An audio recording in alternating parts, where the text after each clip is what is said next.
ඒ භාග්‍යවත් වූ අරහත් වූ සම්මා සම්බුදුරජාණන් වහන්සේට අපගේ নমස්කාරය වේවා. නමෝ බුද්ධාය.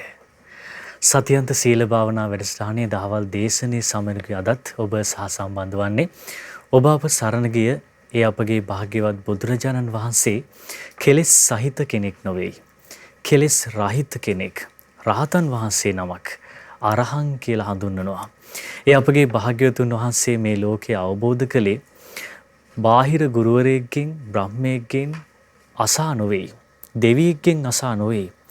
ස්වකීය ස්වයම්භූත ඥාණයෙන්මයි අපගේ භාග්‍යවතුන් වහන්සේ මේ ධර්මය අවබෝධ කළේ. එනිසා අසීමිත කැපකිරීමකින් අසීමිත වීරයකින් යෝනිසෝ මානසිකාරය මෙහෙवला ඒ උත්තම බුද්ධත්වයේ සාක්ෂාත් කළා.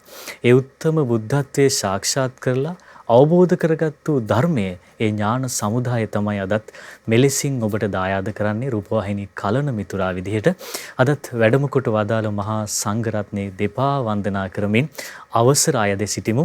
ඒ වගේම අද දවසේ සතියන්ත සීල භාවනා වැඩසටහනේ දහවල් ධර්ම දේශන වෙනුවෙන් මෙලෙසින් බැතිබර දායකත්වයේ කරන්නේ මිය පරලෝකීය කල්පනා මදුරංගනී දියණියට පින් අනුමෝදන් කිරීම පිණිස ඕස්ට්‍රේලියාවේ මෙල්බර්න් නගරයේ පදිංචි පින්වත් ලාල් මහතා සහ ඉන්දු මහත්මිය යන සදහැත් පිරිස විසිනුයි මෙලෙසින් බැතිබර දායකත්වයේ කරන නැවතත් දෙපා නැමද අපගේ මහා සංඝරුවනට ආරාධනා කරමු උතුම් වූ සදහම් දේශනය ආරම්භනට අවසරයි පින්වත් ස්වාමින් වහන්සේ. සාදු සාදු සාදු සාදු සාදු සාදු. නමෝ තස්ස භගවතු අරහතු සම්මා සම්බුද්දස්ස. නමෝ තස්ස භගවතු අරහතු සම්මා සම්බුද්දස්ස. නමෝ තස්ස භගවතු අරහතු සම්මා සම්බුද්දස්ස.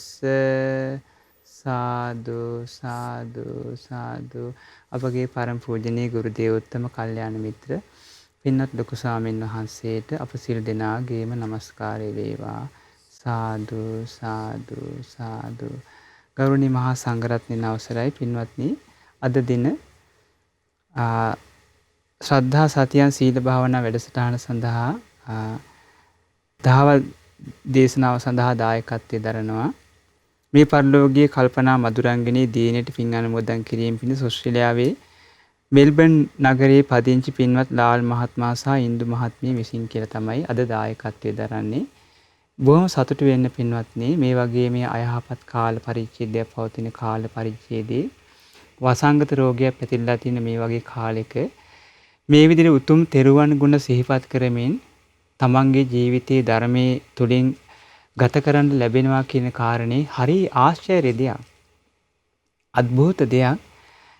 පින්වත්නි මේ බුදු කෙනෙක් ලෝකෙට පහළ වෙන්නේ ඊ타ත්ම කලාතුරකින්.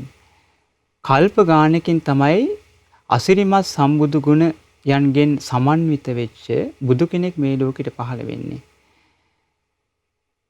පාරමී ධර්ම සම්පූර්ණ කරගෙන ආශ්චර්යමත් මනුස්ස රත්නයක් මේ ලෝකෙට පහළ වුණාට පස්සේ ඒ උත්තමයන් වහන්සේ සකල ක්ලේශයන් ප්‍රහාණය කරලා සියලු ලෝක ධාතු අභිභවා ගිහිල්ලා ඉක්මවා ගිහිල්ලා සියලු ධර්මයන් අවබෝධ කරලා මේ පරම සත්‍ය මේ ලෝකෙට දේශනා කරනවා. දුක නම් වූ ආරි සත්‍ය මෙයයි කියලා මේ දේවිනිස් ප්‍රජාවට මහා අනුකම්පාවෙන් දේශනා කරනවා. දුක හටගන්නේම නම් වූ ආරි සත්‍ය මෙයයි කියලා මහා අනුකම්පාවෙන් දේශනා කරනවා. දුක නැතිවීම නම් වූ ආරි සත්‍ය මෙයයි කියලා දේශනා කරනවා. දුක නැතිවීමේ ප්‍රතිපදාව නම් වූ ආරි සත්‍ය මෙයයි කියලා ලෝකෙට දේශනා කරනවා.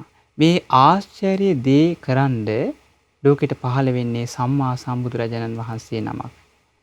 ඒ නිසා බලන්න පින්වත්නි මේ ලෝකේ සැබෑ සත්‍ය දේශනා කරන්න පහළවන්නේ බුදු කෙනෙක්. බුදු කෙනෙක්ගෙන් තමයි දුක යනු කුමක්ද කියලා මේ දෙවිමිනිසුන් දැනගන්නේ. දුක හටගන්නේ කොහොමද කියලා දෙවිමිනිසුන් දැනගන්නේ බුදුරජාණන් වහන්සේ නමක්ගෙන්. දුක නැති වෙන්නේ කොහොමද කියලා දැනගන්නේ මුලින්ම බුදු කෙනෙක්ගෙන්. දුක නැති වෙන මාර්ගයේ කුමක්ද කියලා දැනගන්නේ සම්මා සම්බුදුරජාණන් වහන්සේ නමකගෙන්. ඒ නිසා පින්වත්නි බුදුරජාණන් වහන්සේ වදාලා දුර්ලභ පුරිසාජඤ්ඤෝ මහණෙනි මේ ආශ්චර්ය වූ අද්විතීය වූ ආජානීය වූ සම්බුදු උපත දුර්ලභයි. නසෝ සම්බත්ත ජායති. ඒ උත්තමයන් වහන්සේලා සෑම තැනකම උපදින්නේ නැහැ. යත්තසෝ ජායති ධීරෝ. යම් තැනකේ මහා ප්‍රඥාවන්ත උත්තමයා උපදීද තං කුලං සුඛමේදති. ඒ කුලය ඒ ප්‍රජාව මහා සැපයක් ලබනවා බුදු කෙනෙක් පහළ වීම නිසා. කොයිතරම් ආශ්චර්යද බලන්න. කොයිතරම් ආශ්චර්යයේද සම්මා සම්බුදුරජාණන් වහන්සේ නමක්ගේ පහළ වීම. ඒ නිසා අපි හොඳක් සතුටු වෙන්න ඕනේ. අනේ මනුස්ස ලෝකේ ඉපදුනාට පස්සේ මේ වගේ බුදු කෙනෙක් අපිට සරණ යන්න ලැබුණානේ. ඒක කොයිතරම් ලාභයක්ද කියලා හිතේ ප්‍රසාදයක් ඇති විය යුතුයි. අනේ උන්වහන්සේ වදාළ පරම ගම්භීර ධර්මයේ අපි සරණ ගියානේ. සරණ යන්න ලැබුණානේ. ඒක අපේ ජීවිතේ කොයිතරම් වාසනාවක්ද කියලා හිතේ ප්‍රසාදයක් ඇති කරගන්න ඕනේ. අනේ ඒ ධර්මයේ අවබෝධ කරගෙන මේ සංසාර දුකින් එතරට වැඩිය රහතන් වහන්සේලා මගපල්ලාභී සංඝරත්නයේ අපිට සරණ යන්න ලැබුණනේ කියලා හිතේ ප්‍රසාදයක් ඇති කරගන්න ඕනේ. ඒ නිසා පින්වත්නි මේ ලෝකයේ තියෙන ආශ්චර්යමත්ම රත්න තුන තමයි බුදුරජාණන් වහන්සේ නැමැති උත්තම බුද්ධ රත්නේ. ඊළඟට ශ්‍රී සද්ධර්මයේ නැමැති උත්තම ධර්ම රත්නේ, ශ්‍රාවක සංඝ රත්නේ නැමැති ඒ රත්නේ තමයි ලෝකයේ තියෙන පරම දුර්ලභ රත්න තුන. ඒ ත්‍රිවිධ රත්නයට සමාන කරන්න පුළුවන් දෙයක් තුන් ලෝකෙම නැහැ. මේ දෙවියන් සහිත, මරුන් සහිත, බබුන් සහිත, ශ්‍රමණ බ්‍රහ්මණ සහිත ලෝකේ පරම අග්‍ර සරණ වන්නේ බුදුරජාණන් වහන්සේ සරණ යාම. ශ්‍රී සද්ධර්මයේ සරණ යාම, ශ්‍රාවක මහා සංඝ රත්නයේ සරණ යාම. මේ තරම් දුර්ලභ දෙයක් වෙන නැත. මීට එහා සරණක් මේ ලෝකේ වෙන නැත. ඒ නිසා හොඳට හිතට ගන්න. අනේ මා දිවි හිමියෙන් මා සරණ යා යුත්තේ ලෝතුරා බුදුරජාණන් වහන්සේවමයි. දිවි හිමියෙන් මා සරණ යා යුත්තේ ඒ ශ්‍රී සද්ධර්මයමයි. දිවි හිමියෙන් මා සරණ යා යුත්තේ ඒ ආර්ය මහා සංඝ රත්නයයි. මේ මට බොහෝ කල් යහපත හිතසුව පිණිස පවතිනවාමයි කියලා තමන්ම තමන් ගැන හිතලා මේ ආශ්චර්ය සරණට පැමිණෙන්න ඕනේ. ඒ නිසා පින්වත්නි කලාතුරකින් මේ තිසරණේ මේ ලෝකෙට පහළ වෙන්නේ. ඒ කලාතුරකින් පහළ වෙච්ච අවස්ථාවේ අපි දිවි හිමියෙන් මේ තිසරණේ සරණ යන්න ඕනේ. පින්වත්නි මේ තිසරණයෙන් තමයි මේ ලෝක සත්වයා සංසාර දුකින් එතරට අරගෙන යන්නේ. මේ තිසරණෙට පුළුවන් ලෝක සත්වයා සුගතිය උපදින්න. මේ ලෝකේ වෙන කිසි දෙයකට ඒක කරන්න බෑ. කිසි දෙයකට ඒක කරන්න බෑ. ඒ නිසා මේ තිසරණේ තරම් අග්‍ර සරණක් එනම් මේ ලෝක ධාතුවේ වෙන කොහෙවත් නැහැ. වෙන කොහෙවත් නැහැ. බුදුරජාණන් වහන්සේ වදාළ යාවතා භික්කවේ සත්තා අපදාවා. මහණෙනි යමතාක් මේ ලෝකේ සත්වයේ ඉන්නවද පාද නැති. දීපදාවා පාද දෙකක් තියෙන. චතුප්පදාවා පාද හතරක් තියෙන. බහුප්පදාවා බොහෝ පාද තියෙන. රූපිනෝවා රූපවත් සත්වයේ ඉන්නවා බ්‍රහ්ම ලෝකවල. අරූපීනෝවා අරූප තලවල සත්වයේ ඉන්නවා. සංඤිනෝවා සංඥාවක් සහිත සත්වයෝ මේ ලෝකේ ඉන්නවා. අසංඤිනෝවා සංඥාවක් ප්‍රකට නැති සත්වයෝ මේ ලෝකේ ඉන්නවා. නේව සංඥා නාසංඤිනෝවා සංඥාවක් ඇත්තෙත් නැති නැත්තෙත් නැති ස්වභාවයෙන් ඉන්න සත්වයෝ මේ ලෝකේ ඉන්නවා. තථාගතෝ තේසං අග්ග මක්ඛායති අරහං සම්මා සම්බුද්ධෝ. මහණෙනි ඒ සියලු සතුන් අතර අග්‍රවන්නේ තථාගත අරහත් සම්මා සම්බුදුරජාණන් වහන්සේ. ඒ භික්කවේ බුද්ධේ පසන්නා. මහණෙනි ඒ බුදුරජාණන් වහන්සේ ගැන යම් කිසි කෙනෙක් ප්‍රසාදයක් ඇති කරගත්තද හිතේ අග්ගීතේ පසන්නා. ඒ පැහැදීම අග්‍රයි. අග්ගේ කෝපන පසන්නානං අග්ගෝ විපාකෝ හෝති. අග්‍රෝ බුදුරජාණන් වහන්සේ ගැන පැහැදුනාද විපාකේ ඒකාන්තේම අග්‍රයි. එහෙනම් ඒ වගේ ආශ්චර්ය අග්‍ර විපාක ලැබෙන්නේ කවුරු සරණ ගියොත්ද? බුදු කෙනෙක් සරණ යාම, ධර්මයේ සරණ යාම, සංඝ රත්නයේ සරණ යාම. මීට එහා වාසනාවක් වෙන කොහෙන්ද කල්පනා කරලා බලන්න. මීට එහා සරණක් වෙන කොහෙන්ද? ලෝකේ තුන් ලෝකයේ අග්‍රම සරණ මොකද්ද? බුදුරජාණන් වහන්සේ සරණ යාම, ධර්මයේ සරණ යාම, සංඝ රත්නයේ සරණ යාම. ඒක හරිය ආශ්චර්ය දෙයක්. බුදුරජාණන් වහන්සේ වදාලා බහුම් වේ සරණං යන්ති පබ්බතානි වනානිච ආරාමරුක් චේතියානේ මනුස්සා බයතච්චිතා. මහණෙනි මේ ලෝකේ බියෙන් තැති ගැනීමෙන් ඉන්න මිනිස්සු අනේ අපිට පිහිටක් තියෙයි කියලා ගස්කල් සරණ යනවා, පර්වත සරණ යනවා, දේවාල සරණ යනවා, ආරාම සරණ යනවා. අනේ මේකෙන් පිහිටක් තියෙයි, මේකෙන් පිහිටක් තියෙයි, අපිට රැකවරණයක් තියෙයි කියලා නොඑක් දේවල් මේ ලෝකේ මිත්‍යා දේවල් සරණ යනවා. බුදුරජාණන් වහන්සේ වදාලා නේතංකෝ සරණං කේමං. ඒ සරණ බය නැති සරණක් නෙවෙයි. නේතං සරණ මුත්තමං උතුම්ම සරණකුත් නෙවෙයි. නේතං සරණ මාගම්ම සබ්බ දුක්ඛා පමුච්චති. ඒ සරණට ඇවිල්ලා කවදාවත් දුකින් නිදහස් වීමක් නම් ඇති වෙන්නේ නැහැ. බුදුරජාණන් වහන්සේ වදාලා යෝච බුද්ධංච ධම්මංච සංඝංච සරණං ගතෝ. කෙනෙක් අවබෝධයෙන් යුතුව බුදුරජාණන් වහන්සේව සරණ යනවා. ශ්‍රී සද්ධර්මයේ සරණ යනවා. සංඝ රත්නයේ සරණ යනවා. එයාට ලැබෙන පරම ලාභය මොකද්ද? චත්තාරි අරිය සත්‍යානි සම්මප්පඤ්ඤාය පස්සති. පරම ගම්භීර චතුරාර්ය සත්‍ය ධර්මයේ නුවණින් අවබෝධ කිරීමේ පරම දුර්ලභ වාසනාව උදා වෙන්නේ බුදුරජාණන් වහන්සේව සරණ යාමෙන්. ධර්මයේ සරණ යාමෙන්, සංඝ රත්නයේ සරණ යාමෙන්. ආනේ දුර්ලභ ලාභේ ලැබෙන්නේ අන්න එතකොටයි. දුක්ඛං දුක්ඛ සමුප්පාදං. එයා දුක යනු කුමක්ද කියලා තිසරණයට ඇවිල්ලා අවබෝධ කරගන්නවා. දුක හටගන්නේ කොහොමද කියලා තෙරුවන් සරණේ පිහිටලා අවබෝධ කරගන්නවා. දුක්ඛස්සච අතික්කමං. දුක ඉක්මවා යන්නේ කොහොමද කියලා තෙරුවන් සරණට ඇවිල්ලා අවබෝධ කරගන්නවා. අරියං චට්ටං නිකම් මග්ගං දුක්ඛෝප සමගාමිනං. දුක නැති කරන්න තියෙන මාර්ගයේ ආර්ය අෂ්ටාංගික මාර්ගයයි කියලා එයා තිසරණයට ඇවිල්ලා අවබෝධ කරගන්නවා. මීට එහා දුර්ලභ ලාභයක් වෙන කොහෙන් හොයන්නද? සතුටු වෙන්නේ. තිසරණේ කියන්නේ මොනතරම් ආශ්චර්ය දෙයක්ද? මොනතරම් අద్භූත දෙයක්ද? මොනතරම් අසිරිමත් දෙයක්ද? භාගතුන් වහන්සේ වදාලා ඒතංකෝ සරණං කේමං. මහණෙනි නිර්භය සරණ මෙයයි. එහෙනම් අපේ තියෙන ක්ලේශයන් ප්‍රහාණය කරන සසරෙන් එතරට දමන අද්විතීය සරණ මොකද්ද? බුදුරජාණන් වහන්සේව සරණ යාම, ධර්මයේ සරණ යාම, සංඝ රත්නයේ සරණ යාම. ඒතං සරණ මුත්තමං. මහණෙනි උතුම්ම සරණත් මෙයයි.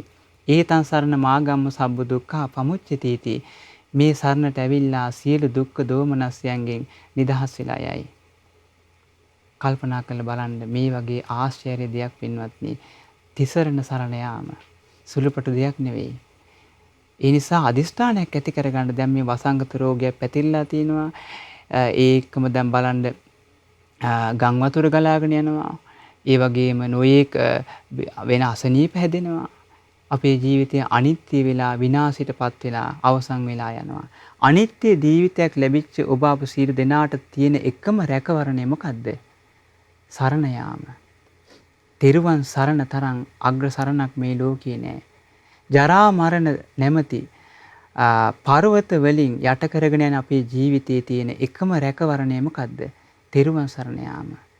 ඒ සරණෙන් තමයි අපිට රැබෑ රැකවරණය ලැබෙන්නේ.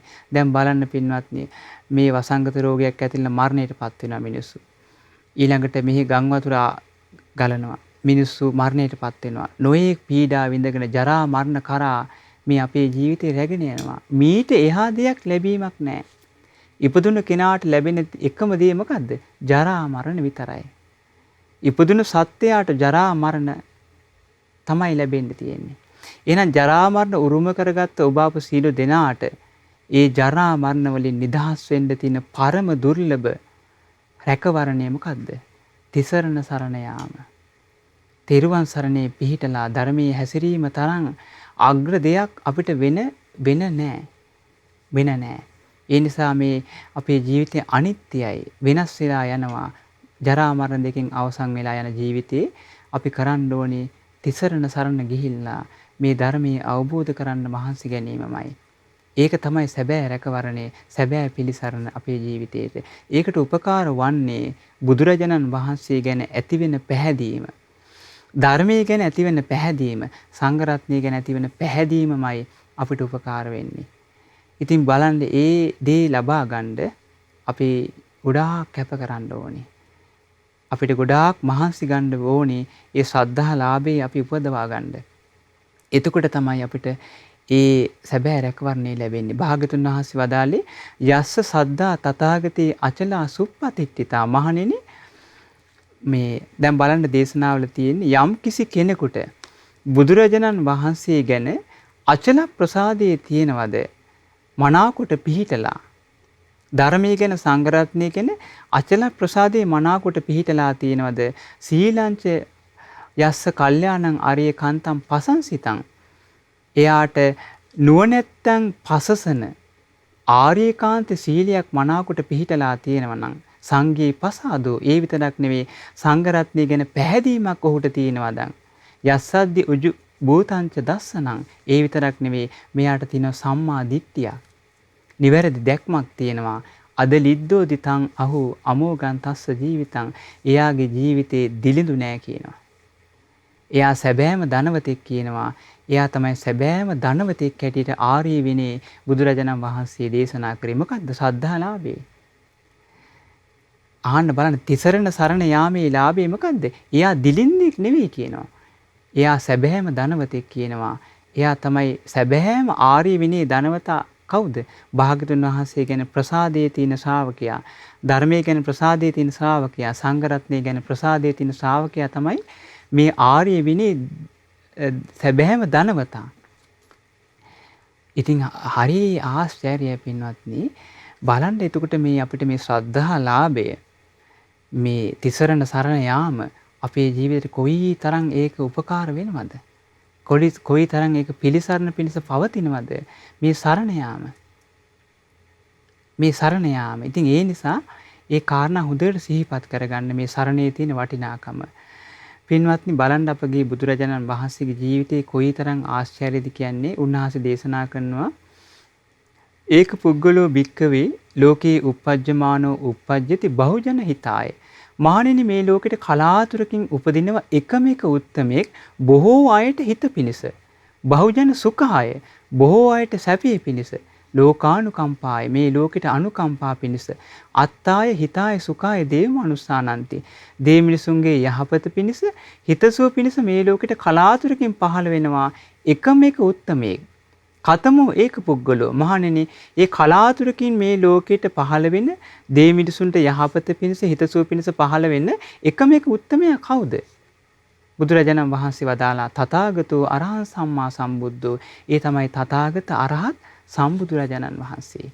සම්බුද්ධත්වයේ සාක්ෂාත් කරගෙන තුන් ලෝකයේ අග්‍ර බවට පත් වෙන දේ මිනිසුන්ට මේ උදා කරපු යහපත ප්‍රමාණ කරන්න බෑ. අචින්තනීය ගුණයන්ගෙන් යුක්ත බුදු කෙනෙක් මේ ලෝකෙට පහළ වෙලා දේ මිනිසුන්ට විසරද ඥාන දසමල ඥාන මත පිහිටලා දේ මිනිසුන්ට උදා කරන යහපත ප්‍රමාණ කරන්න බෑ. ඒක මේ ලෝකේ වෙන කිසි කෙනෙකුට කරන්න බෑ. ඒ වගේ යහපතක්. ඒ වගේමයි පින්වත්නි, ඒ උත්තමයාගේ බෝසත් ජීවිතය ගත්තත් ඒ උත්තමයා පෙරුම්දම් පුරාගෙන ආපු එන මේ ජීවිත ගමනේ ආපු ගමනේ විතක උපදිනවා හස්ති රාජෙක් වෙලා ඒ සියලු දෙනාට යහපත උදා කරනවා. විතක උපදිනවා වඳුරු රාජෙක් වෙලා ඒ සියලු දෙනාට යහපත උදා කරනවා. විතක උපදිනවා හාවෙක් වෙලා සියලු දෙනාට යහපත උදා කරනවා. විතක උපදිනවා ඍෂීන් වහන්සේ නමක් සියලු දෙනාට යහපත උදා කරනවා. මේ නොයේක් ආත්ම භාවයේ උපදී අපේ බෝසතාණන් වහන්සේ සසරේ සැරිසරා එනකොට බෝසත් ජීවිතේ පවා අද්භූතයි ආශ්චර්යයි. ඒ සියලු දෙනාට යහපත උදා කරනවා. සම්බුදු බවට පත් වෙලා මේ සලසන යහපත ගැන කවර කතාද? අපගේ බුදුරජාණන් වහන්සේ ගේ මේ ආශ්චර්යය බලන්න. උන්වහන්සේ මේ තමාගේ පිරිසට උපකාර කරපු ආකාරය. ඔබ දන්නවා පින්වත්නි මේ ශාක්‍ය සංහාරයක් සිද්ධ වුණා. ඒ තමයි මේ විදූඩබ කොසල් රජුගේ රජතුමාගේ පුතෙක් හිට විදූඩබ. මේ විදූඩබ ශාක්‍යයන්ගෙන් පලිගන්න තීරණය කරා. ඒ පලිගන්න තීරණය කරලා මේ ශාක්‍ය සංහාරයක් කරන්න උත්සාහ කරා. එතකොට මේ විදූඩබ එක්තරා දවසක සේනාව රැගෙන මේ කපිලවස්තුවට යනවා. දැන් කපිලවස්තුවේ ශාක්‍යයන් ඝාතනය කරන්න. ලෝතුරා බුදුරජාණන් වහන්සේ මහා කරුණා සමාපත්තියට සමවැදෙන ලෝකයේ දිහා බලනකොට මහා කරුණාවට පෙනී ගියා තමන්ගේ ඥාති වර්ගයට විශාල හානියක් වෙන්න යනවා. තථාගතයන් වහන්සේ මැදිහත් වෙන්න ඕනි කියලා භාග්‍යතුන් වහන්සේ විදූඩබ කුමාරයා එන මාර්ගයේ කොළ අඩු ඒ වගේම අවුරස්මියේ තියෙන ගහක් මුල වාඩි වෙලා ඉන්නවා. ඉතින් විදූඩබ කුමාරයා බුදුරජාණන් වහන්සේ දැකලා ඇවිල්ලා වන්දනා කළක ස්වාමීනි භාගතුන් වහන්සේ අර විශාල නුග සෙවණක් තියෙනවා. එතන වැඩේ ඉන්න සීල් සෙවණ තියෙනවා. ඇයි මේ භාගතුන් වහන්සේ මේ කොළ අඩු මේ අවුව තියෙන තැනක වාඩි වෙලා ඉන්නේ? එතකොට අපගේ බුදුරජාණන් වහන්සේ වදාලා මහරජ මාගේ ඥාතින්ට මහා ව්‍යසනයක් වෙන්න යනකොට මං කොහොමද සිසිල් සෙවණේ වැඩ ඉන්නේ? ඉතින් මේක ඇහුවට පස්සේ විදුඩබ කුමාරයාට සාක්‍යයන් ඝාතනය කරන්න යන්න තියෙන අදහස අතහැරලා එයා ආපහු මේ කෝසල ජනපදයට ආවා. මේ විදිහට 3 පාරක් අපගේ බුදුරජාණන් වහන්සේ උත්සාහ කරා ඥාතියින්ව බේරගන්න. ඊළඟ පාර භාග්‍යතුන් වහන්සේ බුදු නුවණින් බලද්දී සසරේ කර්ම විපාකයක්. ඒ කර්ම විපාකේ ඥාතියින්ට විඳවන්නම සිද්ධ වෙනවා. ඊට පස්සේ භාග්‍යතුන් වහන්සේට මැදිහත් වීමට හැකියාවක් නැති වුණා කර්ම විපාකයක් නිසා. ඊට පස්සේ මේ විදුඩබ ගිහිල්ලා සාක්‍ය සංහාරයක් කරා.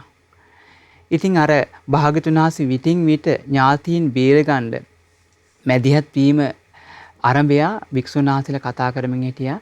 අනේ අපගේ ලෝතුරා බුදුරජාණන් වහන්සේ තුන් ලෝකේ අග්‍රව වැඩ ඉඳිමින් බලන්න මේ ඥාතීන් බේරගන්න කොච්චර ඥාතීන් බේරගන්න භාග්‍යතුන් වහන්සේ මැදිහත් වුණාද? මේක හරි ආශ්චර්ය දෙයක්, මේක හරි පුදුම සහගත දෙයක්. අපගේ භාග්‍යතුන් වහන්සේ කරුණාව කිව්වා. එතකොට භාග්‍යතුන් වහන්සේ එතෙන්ද වැඩලා ඇහුවා මහණෙනි මොකක් ගැනද කතා කරමින් හිටියේ? භාග්‍යතුන් වහන්සේට වදාලා වික්ෂුන් වහන්සේලා ස්වාමීනි භාග්‍යතුන් වහන්සේ අනේ අපි කතා කරමින් හිටියේ භාග්‍යතුන් වහන්සේගේ ඥාතීන් බේරගන්න භාග්‍යතුන් වහන්සේ මේ දක්වන ඥාතීන්ට අනුග්‍රහ කරන්න බේරගන්න මේ දක්වන කැපකිරීම හරි පුදුම සහගතයි හරි ආශ්චර්යයි ඒක හිතා ගන්න බෑ කියලා. එතකොට බුදුරජාණන් වහන්සේ වදාලා මහණෙනි මේ ජීවිතේ විතරක් නෙමෙයි මම මාගේ ඥාතීන් බේරගන්න මං පෙර ජීවිත වලත් අප්‍රමාණ කැපකිරීමක් කරා කිව්වා. අනේ ස්වාමීනි භාග්‍යතුන් වහන්සේ කාලයෙන් වැසී ගියේ. අනේ මේ කතාව අපිට කියා දෙන්න කිව්වා. අපගේ ලෞතුරා බුදුරජාණන් වහන්සේ මහා කපි ජාතකයේ වදාලා මහණෙනි ගොඩාක් ඉස්සර බරණැස බ්‍රහ්මදත්ත කියන රජ කෙනෙක් රජ කරමින් හිටියා. ওই කාලේ අපගේ මහා බෝධිසත්වයන් වහන්සේ හිමාල වනයේ වඳුරු රාජෙක් වෙලා හිටියා 80000කට නායකයා. මේ වඳුරු රාජයාට ඇත්තු 5 දෙනෙක් විතර පමණ කායික බලයක් තිබ්බා. කායික බලයක් තිබ්බා. ඉතින් ඔය හිමාල අඩවියේ හිමාල වනාන්තරයේ ගංගානම් ගඟ අයිනේ විශාල අඹ ගහක් තියෙනවා. මහා විශාල අඹ ගහක් ඇසුරු කරගෙන තමයි මේ වඳුරු පිරිස වාසය කරේ. මේ අඹ ගහේ අඹ ගෙඩි හැදෙනවා පින්වත්නි ඒ කාලේ ඒ අඹ කල ගෙඩියක් වගේ ලොකුයි. ඒ වගේම දිව්‍ය සුගන්ධය හමනවා දිව්‍ය රසයෙන් යුක්තයි මේ අඹ. ඉතින් මේ අඹ ගහේ එක අත්තක් තියෙනවා මේ ගංගානම් ගඟ පැත්තට නැමිලා. මේ අත්තේ හැදෙන අඹ ගෙඩි ඉදිලා මේ ගංගානම් ගඟට වැටිලා ඒ ගඟේ පහළට ගහගෙන යනවා. මේක මහා බෝසතාණන් වහන්සේ දැක්කා. දැකලා අර වඳුරු පිරිසට කිව්වා දරුවනේ බලන්න කිව්වා අර ගංගානම් ගඟ පැත්තට නැමිලා තියෙන අර අඹ අත්ත. ඔය අඹ අත්තේ හැදෙන අඹ නිසා අපිට යම් දවසක මහා විපතක් වෙනවා. ඒ නිසා චූටි කාලෙම ඔය අඹ ගෙඩි කාලා දාන්න කිව්වා. මල් හැදෙන්නත් දෙන්න එපා කිව්වා. දැන් මේ වඳුරු පිරිස ඒ වඳුරු රාජයා කියපු ආකාරයටම කරා. හැබැයි සියලු දෙනාටම නොපෙනී කාලයක් ගියාට පස්සේ දිඹි ගොට්ටක අඹ ගෙඩියක් හැදුනා. දැන් කවුරුවත් දැක්කේ නැහැ. මේ අඹ ගෙඩිය ක්‍රමක්‍රමයෙන් ඉදිලා මේ අඹ ගෙඩිය රන්වන් පාටින් වෙනකන් රන්වන් පාට බවට පත් වුණා. දැන් කල ගෙඩියක් වගේ ලොකුයි. එතකොට මේ අඹ ගෙඩිය ඉදිලා වැටුණා අර ගංගානම් ගඟට. ගඟේ පහළට ගහගෙන මේ අඹ ගෙඩිය ගියා. එතකොට බරණැස බ්‍රහ්මදත්ත රජතුමා ජල ක්‍රීඩා කරන දවසක් එදා. දැන් ඔන්න ජල ක්‍රීඩා කරනවා ඇමතිවරුත් එක්ක. ඔය අතරේ මාළු වළන පිරිසක් දැලක් අදිනවා දැන්. දැල අදිනකොට අර අඹ ගෙඩිය ඇවිල්ලා පැටලුණා අර දැලේ. දැන් මේ මාළු වළන පිරිස දන්නේ මේක අඹ ගෙඩියක් කියලා. යම් පළතුරක් කියන සංඥාවක් තියෙනවා. දැන් මේක රජතුමා ළඟට අරන් ගියා. කිව්වා දේවයන් වහන්සේ මේ ගඟේ දිගේ ගහගෙන ආවා මේ පළතුරක්. මේ පළතුර නම් හරි සුවඳයි දිව්‍ය සුගන්ධය හමනවා මේ පළතුර මොකක්ද දන්නේ නැහැ. ඒක රජතුමා හැව්වා දරුවනි මේ පළතුර ගැන දන්න අය ඉන්නවද? දේවයන් වහන්සේ මේ වනාන්තරය ඇවිදින අය නම් මේ ගැන දන්නවා කිව්වා. ආයෙත් එක්කරන් එන්න කිව්වා. දැන් උන එක්තරා පුරුෂයෙක් එක්කරන් ආවා හිමාලයේ ඇවිදින මිනිස්සෙක්. ඉතින් මේ මිනිස්සයා දැක්ක ගමන් කිව්වා දේවයන් වහන්සේ මේක හිමාලයේ හැදෙන විශේෂ අඹ ගෙඩියක්. මේක අතිශයින් ප්‍රණීතයි. දිව්‍ය සුගන්ධය හමනවා. එතකොට රජතුමාගේ ඉනේ තිබ්බ කිනිස්ස අරගෙන අර අඹ ගෙඩියෙන් කෑල්ලක් කපලා අර මිනිස්සයාට දුන්නා. මේ කාලා බලන්න කියලා. එතකොට මේ අඹ ගෙඩිය කෑල්ලක් කනකොට අර මිනිස්සයාගේ රසනහර පිනා ගියා. ප්‍රබෝධයටපත් වුණා. අනේ දේවයන් වහන්සේ මේ වගේ රසයක් නම් මම කවදාවත් මට දැනෙන්නේ නැහැ කිව්වා. රජතුමාත් අඹ කෑල්ලක් කෑවා. රජතුමාට උන්හිටිතෙන් අමතක වෙලා ගියා. එච්චරේ අඹ ගෙඩිය රහයි. ඊට පස්සේ අන්තපුර ස්ත්‍රීන්ටත් දුන්නා. ඇමතිවරුන්ටත් දුන්නා. දැන් රජතුමාට කොච්චරද කියන්නේ රාජ්‍යත් අමතක වුණා. තමන් කරගෙන ඉන්න කටයුත්තත් අමතක වුණා. රජතුමාට එකම සිහිය මොකද්ද? අර අඹ ගහ හොයාගෙන ගිහිල්ලා අඹ කන්න. දැන් ඔන්න ඇමතිවරුත් එකතු කරගෙන දැන් උරුපාරු හදාගෙන ගංගානම් ගඟේ උඩුගම් බලා දවස් ගාණක් දැන් ගියා හිමාලයට. දවස් ගාණක් ගිහිල්ලා අර අඹ ගහ ළඟට ආවා. දැන් මේ රජතුමාට හරි සතුටුයි. දැන් ඔන්න විහෙස නිවාගෙන අඹ අනුභව කරමින් දැන් ඔන්න අඹ ගහට ආරක්ෂාව ලබා දෙමින් ඉන්න අඹ ගහ යට. රාත්‍රී කාලේ වඳුරු පිරිස අර මිනිස්සු නින්ද ගියාට පස්සේ ඔය අඹ ගහට ආවා. අඹ ගහට ඇවිල්ලා අඹ ගෙඩි කන්න යනකොටම සද්ද ඇහිලා රජතුමාත් මිනිස්සු ඔක්කොම අවදි වුණා. අවදි වෙලා බලනකොට වඳුරු විශාල 80000ක් පමණ පිරිසක් අඹ ගහේ. දැන් මොකද කරේ? රාජපුරුෂයෝ ඔක්කොම ටික දුනු ඊතල අමෝරාගෙන දැන් වඳුරන්ට විඳින්න ලැහැත්ති වුණා. වඳුරු මේක දැනගත්තා. වඳුරු බය වෙලා ගිහිල්ලා අපගේ මහා බෝසතාණන් වහන්සේ වෙන වඳුරු නායකයාට ගිහිල්ලා කිව්වා අනේ අපිව බේරගන්න. මිනිස්සු ඔක්කොම වට කරලා අපිට යන්න දෙන්නේ නැහැ. දැන් අපිට නිදහස් වෙන්න බෑ. අපිට විඳින්නයි යන්නේ. අනේ අපිට මරණ බය දැනෙනවා කිව්වා. ඒ වෙලාවේ හරිය පුදුමයි පින්වත්නි. අපගේ මහා බෝසතාණන් වහන්සේ වඳුරු රාජයා ගහ උඩ ඉන්නේ කිව්වා දරුවනේ නුඹලා බය වෙන්න එපා. නුඹලට මං ජීවිත දාණය ලබා දෙනවා. නුඹලා මරණ බයෙන් මං බේර ගන්නවා. මගේ ජීවිතේ කැප කළා හරි මං නුඹලා බේර ගන්නවා බය වෙන්න එපා කිව්වා. හරිය පුදුමයි. උපනුපන් ආත්මේ අපගේ උත්තමයන් වහන්සේ මේ සත්වයන්ගේ බය දුරු කරලා තියෙනවා. තිරිසන් ආත්මෙ ඉපදිලා පවා බලන්න මේ අර හිතේ හටගත්ත මරණ බය දුරු කරනවනේ. ආශ්චර්යද සම්බුදු බවට පත් වෙලා ධර්ම චක්‍රයේ දේශනා කරමින් දෙවිනිසුන්ගේ මේ බය දුරු කරන ආකාරය හිතා ගන්න බෑනේ ඉතින්. බෝසත් කාලෙත් එහෙමනම් ගත්ත වගකීම තමන් මං නායකයා මේ පිරිසට මම මේ පිරිස බේර ගන්න ඕනි. දැන් මේ තිරිසන් යෝනි ඉපදිලා ඉන්නේ. මිනිස්සෙකුටවත් නැති අద్භූත අසිරිමත් ගුණ ඒ වඳුරු රාජයාට තිබ්බනේ. ආශ්චර්යයි ඒක. මගේ පිරිස මම බේර ගන්නවා කිව්වා. හිතට ගත්ත ධෛර්යය. 75 දෙනෙක්ගේ පමණ බලයක් තියෙන මේ මහා උත්තම වඳුරු රාජයෙක් මේ. කල්පනා කරා කොහොමද මම බේරගන්නේ? දැන් මේ වඳුරු රාජයා දැන් මිනිස්සු ඔක්කොම වට කරලා අර 80000ම වඳුරු රාජයා අර ගංගානම් ගඟට නැමිලා තියෙන අඹාත්ත ළඟට ගියා. ගිහිල්ලා ජවයේ අරගෙන ගංගානම් ගඟෙන් එතරට පැන්නා. මේ සුළඟේ වේගෙන්. ඒ ගංගානම් ගඟ විශාල පළලයි පින්වත්නි. කොහොම හරි බීරිය අරගෙන ගඟෙන් එතරට පැන්නා. පැනලා මේ වඳුරු රාජයා වේවැල් වැලක් කටින් හපාගත්තා. කටින් හපාගෙන දැන් හිතින් හිතුවා මේ කෙළවරේ ඉඳන් අර අඹ ගහට මෙච්චර දුරක් ඇති. ඒ ප්‍රමාණයට හිතින් හිතලා වේවැල් වැල කපාගත්තා. කපාගෙන කටින් හපලා එක කොනක් ගැට ගැහුවා ගංගානම් ගඟේ එහා පැත්තේ ගහක.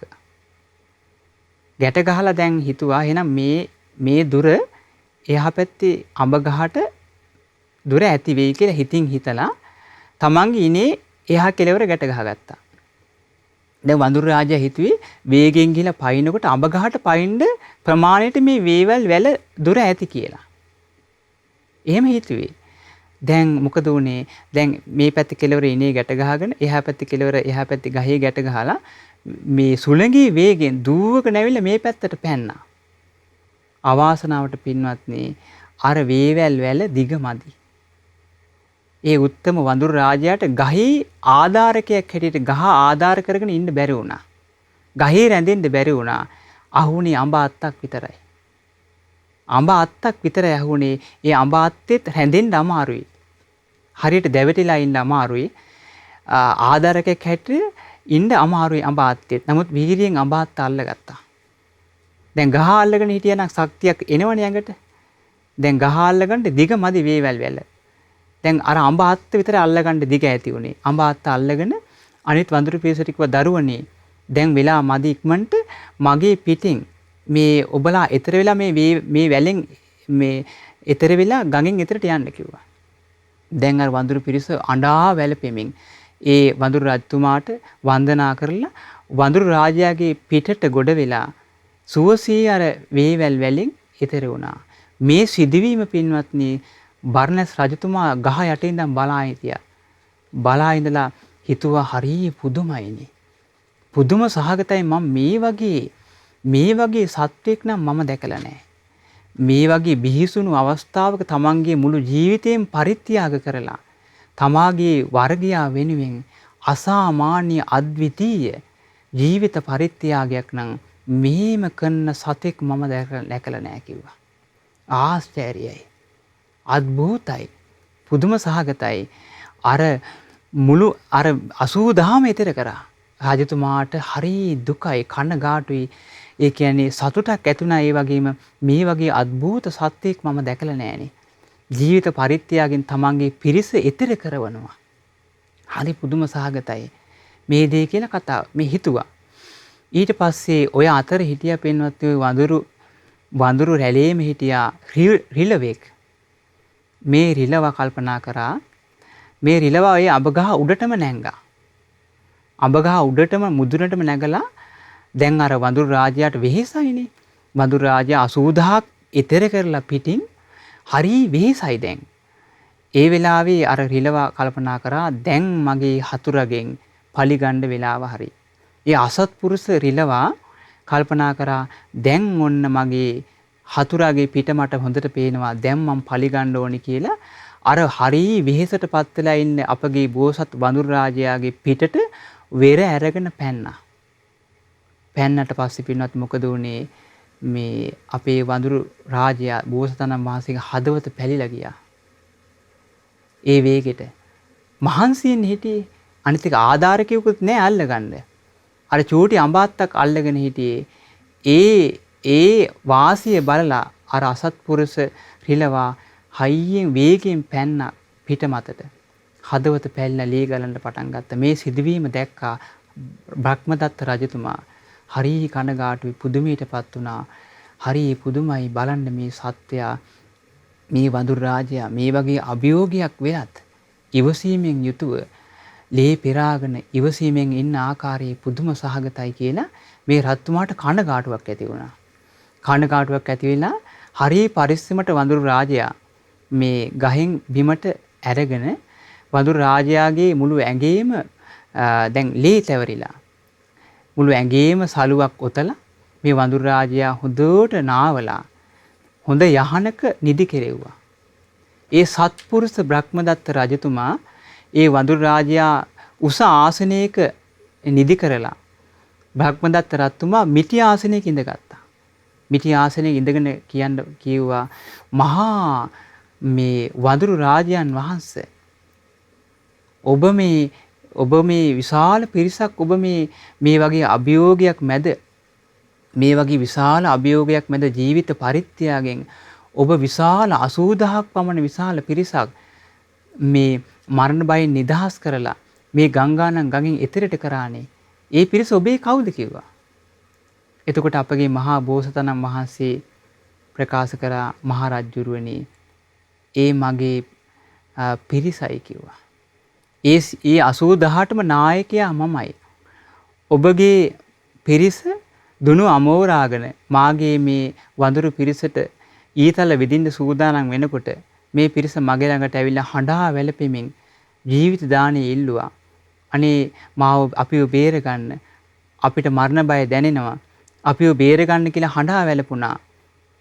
ඒ සියලු දෙනාට අනුකම්පා උපදවාගත්ත මම අදිෂ්ඨානයක් ඇති කරගත්තා මගේ ජීවිත පරිත්‍යාගයෙන් හරි මං මේ සියලු දෙනා බේර ගන්නවා කියලා. ඉතින් මහා රජුරුනි මං ඒගොල්ලන්ට කිව්වා දරුවනේ නුඹලා බය වෙන්න එපා. මං නුඹලා සියලු දෙනා බේර ගන්නවා. මරණ බය දුරු කරනවා කිව්වා. එතකොට කියනවා රජුරුනි මම මගේ යුතුයකම ඉෂ්ට කරා කියනවා. මං 80000ම එතෙර කරා. 80000ම මම මේ මරණ බයෙන් ගංගානම් ගඟෙන් එතරට කරා.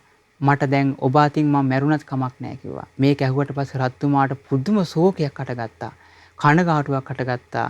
රත්තුමා කිව්වා හරි පුදුමයි. මේ මහා වඳුරු රාජයන් වහන්සේ මිනිස් ලෝකේ මේ වගේ ගුණ තියෙන කෙනෙක් නැහැ. මේ වගේ අසාමාන්‍ය මෛත්‍රියක් කරුණාවක් තියෙන කෙනෙක් මේ මිහිකතම නැහැ. ඔච්චර අනුකම්පාවක් තියෙන කෙනෙක් මිහිකතම නැහැ කියලා රත්තුමා හරි ශෝකයෙන් හඬා වැළපීම් මේ මහා වඳුරු රාජයාගේ ගුණ කියන්න පටන් ගත්තා. එතකොට මේ වඳුරු රාජයා කිව්වා මේ මහා රජුරුවන් වහන්සේ මම මගේ පිරිස එතෙර කරා වගේ මේ මරණ බයෙන් මම ගඟෙන් එතරට කරා වගේ ඔබත් ඔබේ විජිතේ ඉන්න පිරිසට අනුකම්පා කරන්න. ඒ වගේම ඔබේ විජිතේ ඉන්න රටවැසියන්ට දයානුකම්පාවෙන් ඔබ සංග්‍රහ කරන්න. බය දුරු කරන්න. ඔබ ඒ සියලු දෙනාට යහපත ඇති වෙන විදිහට කටයුතු කරන්න. ධර්මයේ හැසිරෙන්න. කුසල් දහම වඩන්න, පින් දහම් කරන්න. ධාර්මික රාජ්‍යයක් කරන්න කියලා මේ වඳුරු රාජයා අවවාද අනුශාසනා කරලා පින්වත්නි ඒ වඳුරු රාජයා මිය ගියා. ඒ මිය යන්න හේතුව අසාමාන්‍ය විදිහට හදවත පැලිච්ච නිසා ඒ වේදනාවට මේ ලේ ගොඩාක් ලේ ගිහිල්ලා මේ පරලෝ ගියා. බට මේ රජුරුවන් වහන්සේට හරි කනගාටුයි. රජුරුවන් වහන්සේ ඇමතිවරුන්ට කිව්වා ඇමතිවරුනේ මෙහි වරෙල්ලා මේ ඉන්නේ සාමාන්‍ය රජෙක් නෙවෙයි. මේ සක්විති රජ කෙනෙක් බඳු මහා වඳුරු රාජෙක්. මේ උත්තමයන් වහන්සේට සාමාන්‍ය විදිහට උත්සවයක් නෙමෙයි අපි කරන්න ඕනේ. සක්විති රජ කෙනෙක් යම් ආදානයක් කරන්නේ යම් ආකාරයෙන්ද ඒ විදිහට මේ වඳුරු රාජයාට පූජෝපහාර කරන්න ඕනේ කිව්වා. ඉතින් මේ සියලු දෙනා එකතු වෙලා දරසෑයක් බැඳලා බොහෝම ගෞරවයෙන් යුතුව දරසෑයේ මේ වඳුරු රාජයා ආදාහනය කරා. ආදාහනය කරලා මේ ආදාහණයෙන් පස්සේ මේ වඳුරු රාජයාගේ හිස් කබල අරගෙන ආවා. බර්ණස් රජුරෝ බොහෝම ගෞරවයෙන් මේ හිස් කබල බර්ණස්ට අරගෙන ගිහිල්ලා මේ හිස් කබල නගරේ වටා ප්‍රදක්ෂිනා කරවලා බොහෝ මිනිස්සු මේ හිස් කබලට පූජෝපහාර කරා. මල් පහන් පූජා කරා. බොහෝ පූජා උපහාර කරා දින 7ක්. දින 7ක් බොහෝ පූජෝපහාර කරලා මේ හිස් කබල තැන්පත් කළා චෛත්‍යයක් හදලා මේ සත්පුරුෂ රජතුමා දිවි තිබෙන තුරාවටම මේ චෛත්‍යයට අප උපස්ථාන කරලා මල් පහන් පූජා කළා පූජෝපහාර කරලා ඒ පුණ්‍ය මහිමෙන් දෙවියන් අතර ඉපදුනා.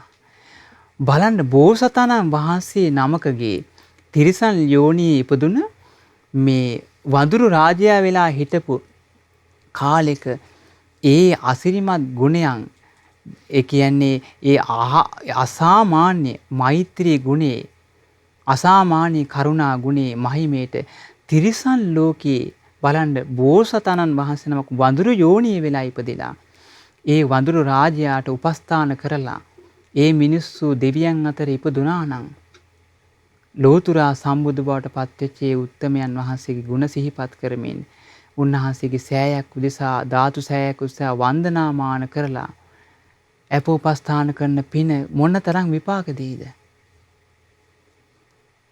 දැන් කල්පනා කරලා බලන්න සම්බුදු වසිරියේ මොනතරම් ආශ්චර්යයේද? සම්බුදු රජාණන් වහන්සේ මොනතරම් අద్භූතයිද? බෝසත් ජීවිතයේ ඒ තරම් ආශ්චර්ය නම් සම්බුදු බව සාක්ෂාත් කරාට පස්සේ අපිට කියලා නිම කරන්න බෑ. කියලා නිම කරන්න බෑ. රජුරු ඇතුළු පිරිස බොහෝ අප උපස්ථාන කළ ඒ සෑයට දැන් බලන්න හිස් කබල තැන්පත් කරපු සෑය ඒ වඳුරු රාජයාගේ හිස් කබල තැන්පත් කරපු සෑයට වන්දනාමාන කළ දෙවියන් අතර ඉපදුනේ.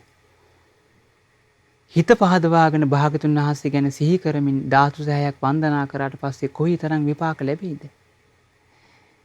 ඒ වගේම හිත පහදවාගෙන උන්වහන්සේ සරණ යාම කොයිතරම් විපාකයක් ලැබෙයිද? ඒ ධර්මයේ සරණ යාම, සංඝ රත්නයේ සරණ යාම කොයිතරම් විපාකයක් ලැබෙයිද බලන්න. ඒ නිසා තෙරුවන් සරණ කියන්නේ සුළුපටු දෙයක් නෙවෙයි. ආශ්චර්ය දෙයක්. අద్භූත දෙයක්. එතකොට බලන්න භාග්‍යවතුන් වහන්සේ මේ මහා කපි ජාතකේ, මහා සංවේදී ජනක කපි ජාතකේ වදාලා මහණෙනි එදා රිලවා වෙලා හිටිය අසත්පුරුෂ රිලවා වෙලා හිටියේ දේවදත්ත කියනවා. දේවදත්ත කියනවා. ඊළඟට වදාලා බ්‍රහ්මදත්ත රජතුමා වෙලා හිටිය අපගේ ආනන්දයන් වහන්සේ කියනවා. වඳුරු රාජයා වෙලා හිටියේ මමයි කියනවා. ඒ පිරිස බුදු පිරිස කියනවා. එහෙනම් භාග්‍යවතුන් වහන්සේ වදාලා මහණෙනි මම මගේ පිරිසට එදත් මං උපකාර කරා කියනවා. එදත් මං උපකාර කරා කියනවා.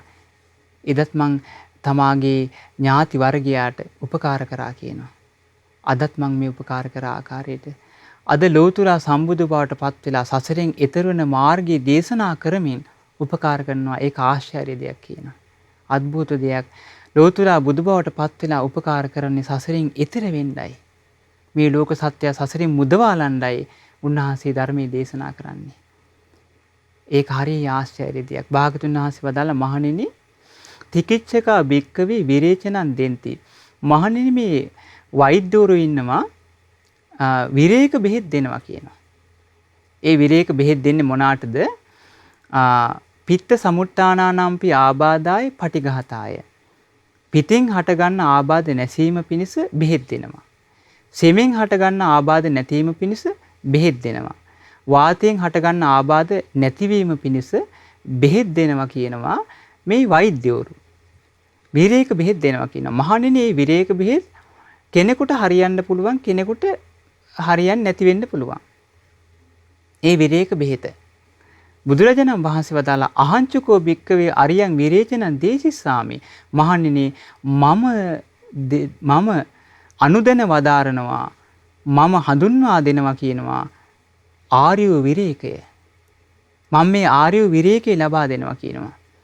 යං විරේචනං ආගම්ම ජාති ධම්මා සත්තා ජාතියය පරිමුච්ඡanti. මහන්නේ මේ ආර්ය විරේකයේ ගත්තට පස්සේ ඉපදීම උරුම කරගත්ත සත්වෝ සදාටම ඉපදීමෙන් නිදහස් වෙලා යයි. ආශ්චර්යයි. අద్භූතයි. ඉපදීම උරුම කරගෙන මේ ඉපද මෙරි මෙරි යන සංසාරයට උරුම කරගත්ත සත්වෝ මේ විරේකයේ ගත්තට පස්සේ ඉපදීමෙන් නිදහස් වෙලා යයි කියනවා. ජරා ධම්මා සත්තා ජරාය පරිමුච්ඡanti. මහණෙනි ජරාව උරුම කරගත්ත සත්වෝ ජරාවෙන් නිදහස් වෙලා යයි. මරණ ධම්මා සත්තා මරණාය පරිමුච්ඡanti. මරණය උරුම කරගත්ත සත්වෝ මරණයෙන් නිදහස් වෙලා යයි. ශෝක පරිදේව දුක්ඛ දෝමනස්ස සුසුම් හෙලී මේ සියල්ල උරුම කරගත්ත සත්වෝ මේ සියල්ලෙන් නිදහස් වෙලා යයි. මහණෙනි ඒ සැබෑ වූ ආර්ය විරේකී හඳුන්වා දෙන්නේ මමයි කියනවා. ඒ තමයි ආර්ය අෂ්ටාංගික මාර්ගය. ආශ්චර්යයි. පුදුම සහගතයි. මහණෙනි මේ විරේකේ ගත්තට පස්සේ ඉපදීමෙන් නිදහස් වෙයි. ජරාවෙන් නිදහස් වෙයි. මරණයෙන් නිදහස් වෙයි. හඬා වැළපීම් සුසුම් හෙලීම් දුක්ඛ දෝමනස සියල්ලකින් නිදහස් වෙලා ඒ සත්වයෝ සසරෙන් එතරට යයි කියනවා. මේ අద్භූත විප්ලවය ඇති කරන්නේ සම්බුදුවරයෙක් මේ ලෝකෙට පහළ වෙලා. මේ ආශ්චර්ය විප්ලවය ඇති කරන්නේ සම්බුදුවරයෙක් මේ ලෝකෙට පහළ වෙලා. එහෙනම් බුද්ධං සරණං ගච්ඡාමි කියලා සරණ යන උත්තමයන් වහන්සේ කොයිතරම් ආශ්චර්යද? හිත පහදවා ගන්න, හිතේ ප්‍රසාදයක් ඇති කරගන්න මොනතරම් අద్භූතයිද? ධම්මං සරණං ගච්ඡාමි කියලා සරණ යන උත්තමයා කොයිතරම් ආශ්චර්යද? සංඝං සරණං ගච්ඡාමි කියලා සරණ යන උත්තමයා කොයිතරම් ආශ්චර්යද? කොයිතරම් අద్භූතයිද? හිතේ බලවත් පැහැදීමක් ඇති කරගන්න. ඒ පැහැදීම බොහෝ කල් යහපත හිතසුව පිණිස පවතිනවා. ඒ කාන්තේම මේ තරම් අග්‍ර ශාස්ත්‍රඥ වහන්සේ නමක් වෙන කොහෙන් හොයන්නද? වෙන කොහෙන් හොයන්නද? වෙන කෙසේ හොයන්නද? ඒ තරම් අසිරිමත් සම්බුදුරජාණන් වහන්සේ නමක්. ඒ නිසා මේ පැහැදීම හොඳට පවත්වන්න, සරණ යන්න දිවි හිමියෙන් ඒක ගොඩාක් උපකාර වෙනවා. භාග්‍යතුන් වහන්සේ ළඟට දවසක් ආනන්ද ස්වාමීන් වහන්සේ ඇවිල්ලා වදාරනවා, ස්වාමීනි භාග්‍යතුන් වහන්සේ මේ සුවඳ උපදවන දේවල් 3ක් තියෙනවා මේ ලෝකේ. ඒ සුවඳ උපදවන දේවල් ස්වාමීනි භාගතුන් වහන්සේ ඒ සුවඳ හමාගෙන යන්නේ සුළඟ හමාගෙන යන දිශාවට විතරයි. සුළඟ හමාගෙන යන්නේ නැති දිශාවලට ඒ සුවඳ හමාගෙන යන්නේ නැහැ. ඒ තමයි ස්වාමීනි මුල් වලින් හමන සුවඳ. ඒවා ස්වාමීනි භාගතුන් වහන්සේ සුළඟ හමාගෙන යන දිශාවට පමණක් හමාගෙන යයි. ප්‍රතිවිරුද්ධ දිශාවට හමාගෙන යන්නේ නැහැ.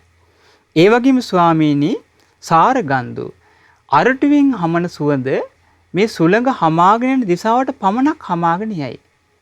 ඊට ප්‍රතිවිරුද්ධ දිශාවට හමාගෙන යන්නේ නැහැ.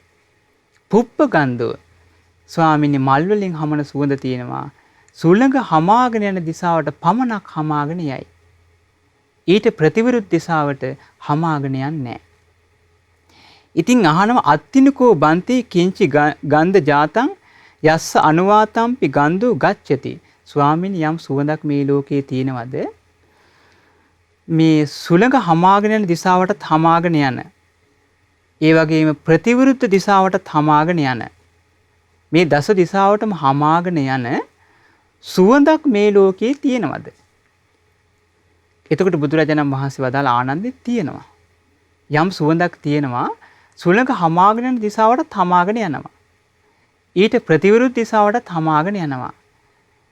ඒ අනු දිශාවලටත් ඒ සුවඳ හමාගෙන යනවා. බුදුරජාණන් වහන්සේ වදාලා ඒ තමයි ඉදානන්ද යස්මින් ගාමේවා නිගමේවා ඉත්තේවා පුරුෂෝවා. ඔන්න යම් ගමක වේවා නියම් ගමක වේවා ස්ත්‍රියක් හරි පුරුෂයෙක් හරි ඉන්නවා බුද්ධං සරණං ගතෝ. ලෝතුරා බුදුරජාණන් වහන්සේව හිත පහදවාගෙන අවබෝධයෙන් සරණ ගිහිල්ලා ඉන්නේ. ධම්මං සරණං ගතෝ. ධර්මයේ අවබෝධයෙන් සරණ ගිහිල්ලා ඉන්නේ. සංඝං සරණං ගතෝ. ශ්‍රාවක මහා සංඝරත්නයේ අවබෝධයෙන් සරණ ගිහිල්ලා ඉන්නේ.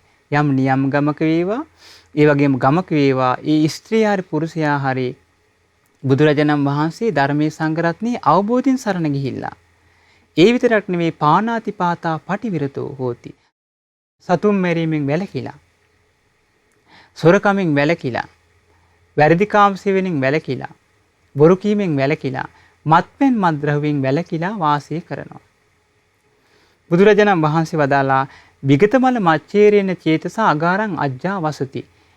හොඳට තෙරුවන් සරණ ගිහිල්ලා හොඳට සිල් සමාදන් වෙලා එයා මසුරු මල දුරු කරපු සිතින් ගිහි ගෙදර වාසය කරනවා. මුත්ත චාගෝ එයා හැම වෙලෙම දන් දෙන්න අතහැරලා ඉන්නවා. පයත පාණි අද්දක හොදාගෙන ඉන්නවා කියන දන් දෙන්න. යාච යෝගෝ මෙයාගෙන් ඉල්ලන්න සුදුසුයි. වොස්සග්ග රතෝ දානේ දීමේ ඇලී වාසය කරයි. දාන සංවිභාග රතෝ දානේ බෙදීමේ ඇලී වාසය කරයි.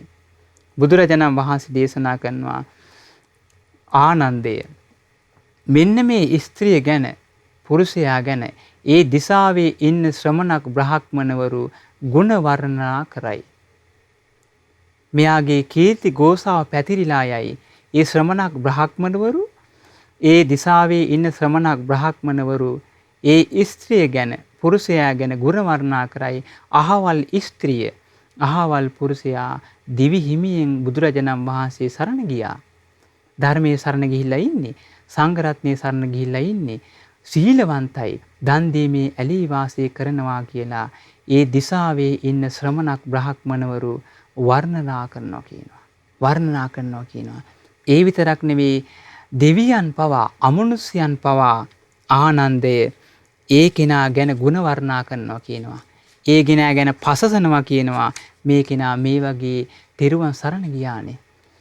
සිල්වන්තයිනේ. දන් දීමේ ඇලී වාසය කරනවා කියලා එයා ගැන ගුණ වර්ණනා කරනවා කියනවා. ඉතින් බුදුරජාණන් වහන්සේ දේශනා කරනවා න පුප්ප ගන්ධෝ පටිවාතමේති. දේශනා කරනවා මේ මල් සුවඳ ප්‍රතිවිරුද්ධ දිශාවට හමාගෙන යන්නේ නැහැ. එහෙනම් මල් සුවඳ හමාගෙන යන්නේ සුළඟ හමාගෙන යන දිශාවට පමණයි. න චන්දනං තගර මල්ලිකාවා. ඒ විතරක් නෙවෙයි සඳුන් තුවරලා සමන් සුවඳ උනත් ඒ වගේ සුවඳ උනත් හමාගෙන යන්නේ මේ සුළඟ හමාගෙන යන දිශාවට විතරයි කියනවා. බුදුරජාණන් වහන්සේ වදාලා සතංච ගන්ධෝ පටිවාතමේති. හැබැයි සත්පුරුෂයන්ගේ ගුණ ප්‍රතිවිරුද්ධ දිශාවටත් හමාගෙන යනවා කියනවා. ඕන්න බලන්න. සත්පුරුෂයන්ගේ ගුණ සුගන්ධය ප්‍රතිවිරුද්ධ දිශාවටත් හමාගෙන යනවා කියනවා. සබ්බා දිසා සප්පුරිසෝ පවාතීති. මේ සත්පුරුෂයා සුවඳක් වෙලා දස දිශාවටම හමනවා කියනවා. බලන්න පින්වත්නි, එහෙනම් සත්පුරුෂ ගුණ සුගන්ධය කියනවා දස දිශාවටම හමාගෙන යන්නේ. ඒ සත්පුරුෂ ගුණ සුගන්ධය හමන්නේ කොහොමද? ඒ සැබෑ සත්පුරුෂ භූමිය නැමැති ගුණ සුගන්ධයේ විහිදවන්න එයාට උපකාර වන්නේ මොකද්ද? එයා ලෝතර බුදුරජාණන් වහන්සේව සරණ යාමනේ. එයා ශ්‍රී සද්ධර්මයේ සරණ යාම. එයා ආර්ය මහා සංඝරත්නයේ සරණ යාම. එයා සිල්වන්ත වීම. එයා දන් දීමේ ඇලී වාසය කිරීම. මෙන්න මේ අසිරිමත් ගුණ සුගන්ධයේ දස දිශාවේ පැතිරිලා යනවා. දෙවිවරු පවා කතා වෙනවා. ගුණවන්ත කෙනෙක්, සිල්වන්ත කෙනෙක්, දිවි හිමියෙන් තෙරුවන් සරණ ගිය කෙනෙක්, දෙවියන්ගේ උපකාරය පවා ලැබෙනවා. එයා සුවඳක් වෙලා දෙවියන් අතර පවා ඒ සුගන්ධය පැතිරී යනවා. ඔන්න තෙරුවන් සරණේ අනුසස්. ඔන්න තෙරුවන් සරණේ අద్භූත අනුසස් බලන්න. මෙලවදීත් ඒ ආනිසංස ලැබෙනවා. පරලොවදීත් ඒ ආනිසංස ඒකාන්තයෙන්ම ලැබෙනවානේ. ඉතින් කල්පනා කරලා බලන්න ධර්මයේ හැසිරීම කොයි තරම් ආශ්චර්යද? කොයි තරම් අద్භූතයිද මේ ධර්මයේ හැසිරීම? එහෙනම් ඒ ධර්මයේ හැසිරීම කියන්නේ මොකක්ද පින්වත්නි? දිවි හිමියෙන් භාග්‍යතුන් වහන්සේ සරණ යනවා. ධර්මයේ සරණ යනවා. සංඝ රත්නයේ සරණ යනවා. එයා සීලයක පිහිටනවා. දන් දෙනවා. එයා මේ ධර්මයේ ජීවිතේ අවබෝධ කරගන්න මහන්සි ගන්නවා. ගුණධර්ම පුරුදු කරනවා. ඒ සියල්ල ඇති වෙන්නේ මේ තෙරුවන් සරණ යාමේ.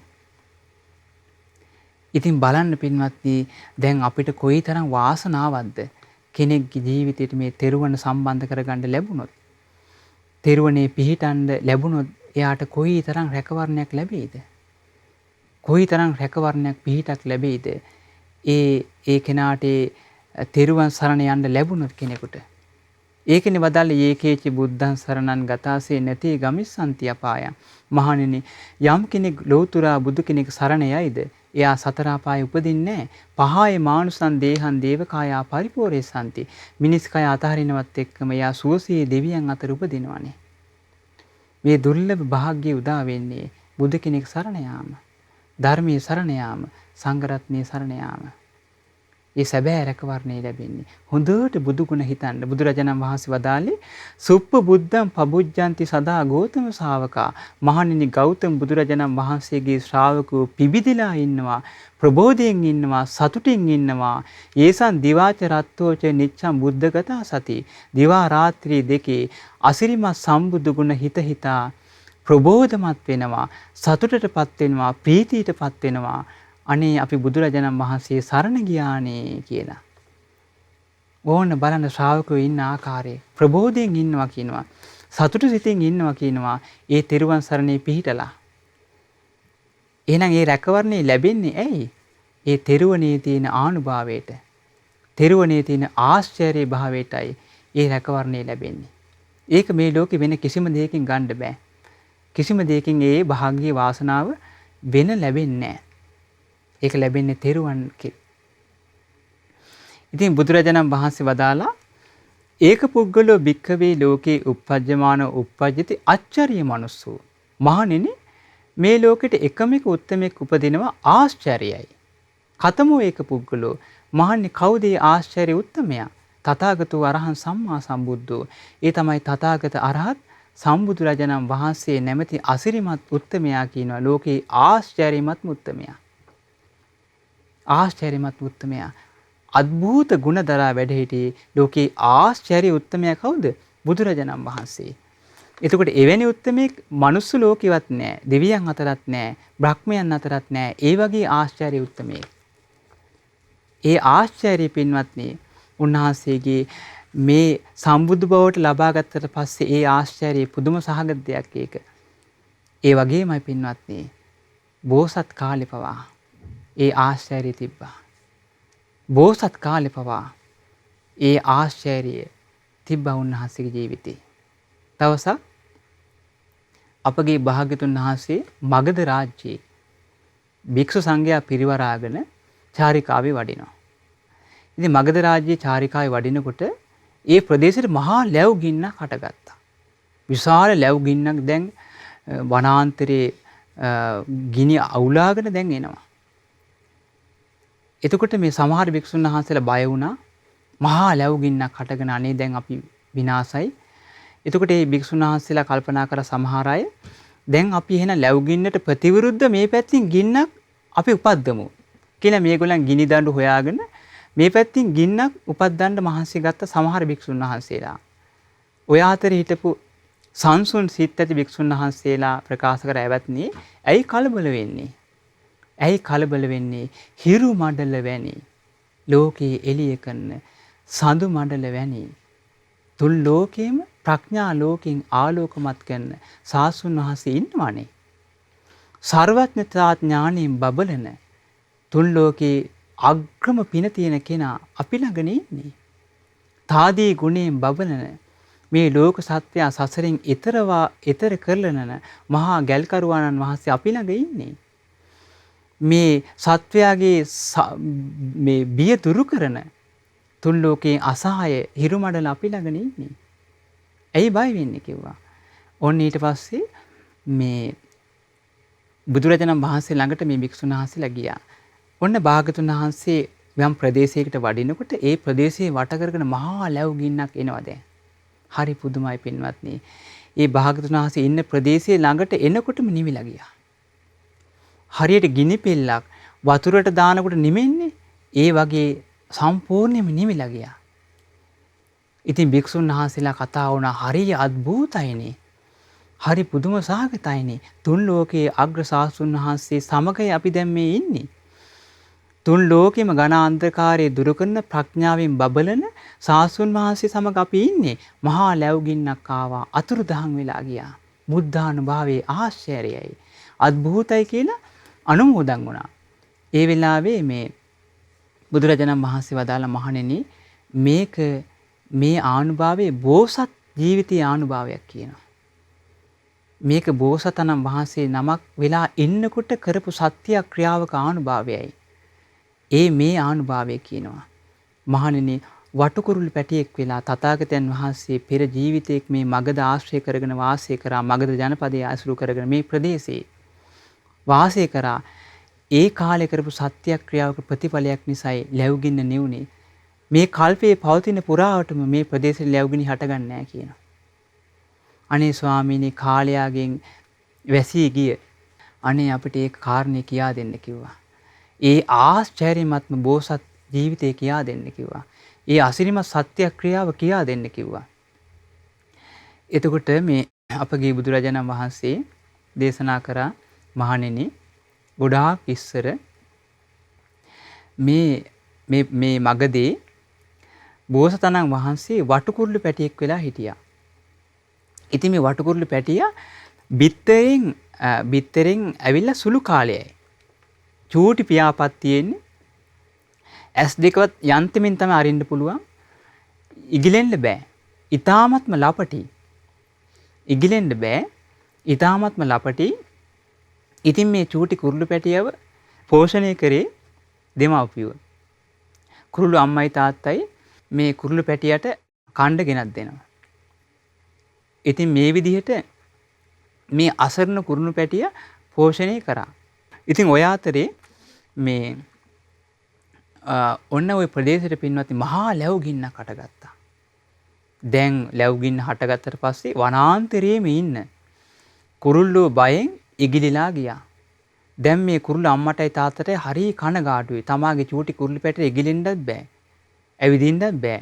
දැන් අරගෙන යන්නත් බෑ. ඉතින් කුරුළු අම්මයි තාත්තයි අඬා වැළපෙන් ඉගිල්ලා ගියා. දැන් ලැව් ගින්න පැතිරීගෙන එනවා. එතකොට මේ චූටි කුරුළු පැටියා ඇස්සැරලා බැලුවා වටු කුරුල්ලේ.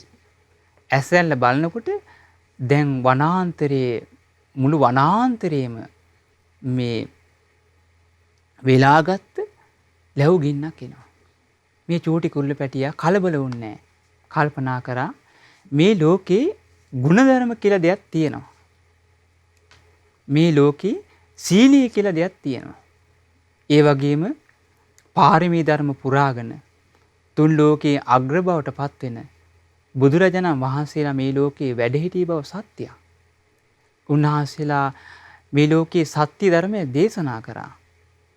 හැබැයි මටත් සත්‍යයක් තියෙනවා. මගේ සත්‍යය කුමක්ද? දැන් මේ චූටි කුරුළු පැටියා හිතනවා මටත් සත්‍යයක් තියෙනවා කිව්වා. ඒ කියන්නේ මටත් සත්‍යානුභාවයක් තියෙනවා. මගේ සත්‍යය කුමක්ද? මගේ සත්‍යානුභාවය කුමක්ද? ලැබුගින්නක් කෙනෙකුට අම්මයි තාත්තයි මාව දාලා ගියා. මගේ පියාපත් ශක්තිමත් නෑ මට ඉගිලෙන්න. මට ඇවිදින්න බෑ. මම තාම ලපටි චූටි. එහෙම ඉන්න මං ඉදිරියට මහා ලැබුගින්නක් හැවිල්ලා මේ සබහාදාම නැමැති සත්‍යයට මම මුහුණ දීලා ඉන්නේ. අද්භූතයි. මේක කියන සත්‍යය. වෙන හැකියාවක් නෙවෙයි මේ කියන්නේ. ඒ තමන් මුහුණ දීලා තියෙන සත්‍යය කියනවා. මොකද්ද සත්‍යය? කියනවා අම්මයි තාත්තයි දාලා ගියා. ලැබුගින්න එනවා. මට පියාපත් හයිය නෑ ඉගිලෙන්න. ඇඟ පණ නෑ මට. මං තාම චූටි. මගේ ඉස්සරහට ලැබුගින්න ඇවිල්ලා. මේක තමයි මගේ සත්‍යය. මේ සත්‍යානුභාවයෙන් ලැබුගින්න නිවේවා කිව්වා. අද්භූතයි. පුදුම සහගතයි පින්වත්නි. හරියට ගිනි පෙල්ලක් වතුරට දානකොට නිමෙන්නේ යම්සේද ඒ ගින්න නිවිලා ගියානේ. සාදු කියලා අනුමෝදන් වෙන්න. ලෝතුරා බුදුරජාණන් වහන්සේගේ සත්‍යානුභාවය කොහොමද එහෙනම්? බෝසතාණන් වහන්සේ නමක් වටුකුරුළු චූටි වටුකුරුල්ලා වෙලා ඉඳලා කරපු අద్භූත සත්‍යක්‍රියාවේ ආනුභාවය බලන්න. ඒ තරම් එතකොට ඒ උත්තමයා බෝසත් කාලේ චූටි සිඟිති වටුකුරුළු පැටියෙක්.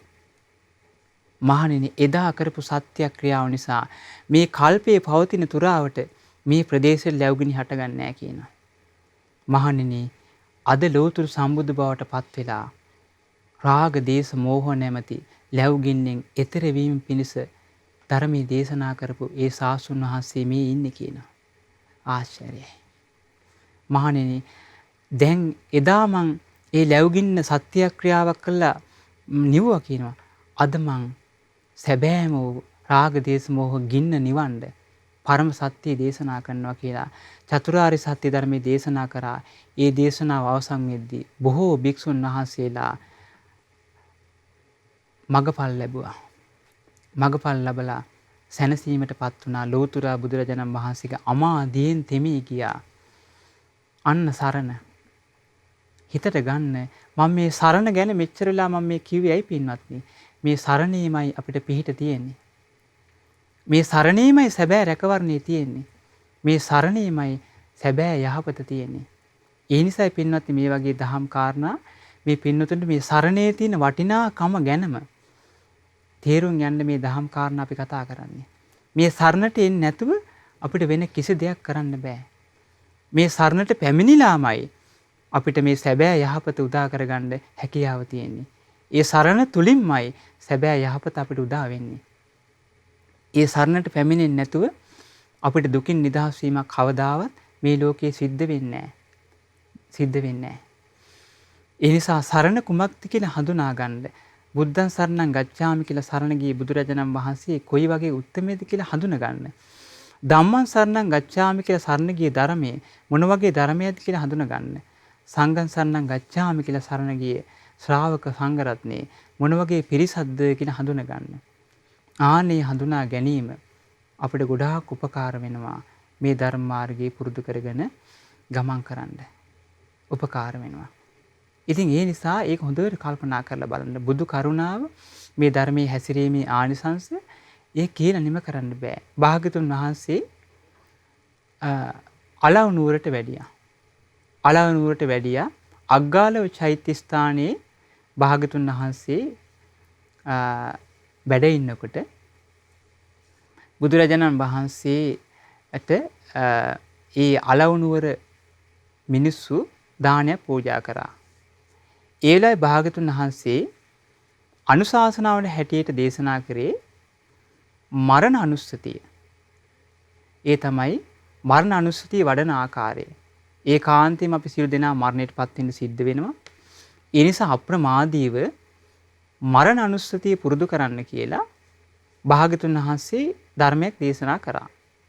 ඔය අතර ඇවිල්ලා හිටියා පින්වත්නි මේ අවුරුදු 16ක පමණ පේසකාර දුවෙක්. ඉතින් මේ දුව මේක හොඳට අහගෙන හිටියා. දුවට හිතුණා අනේ ලෝතුරා බුදුරජාණන් වහන්සේ වදාරපු දේ කොයිතරම් සත්‍යයක්ද?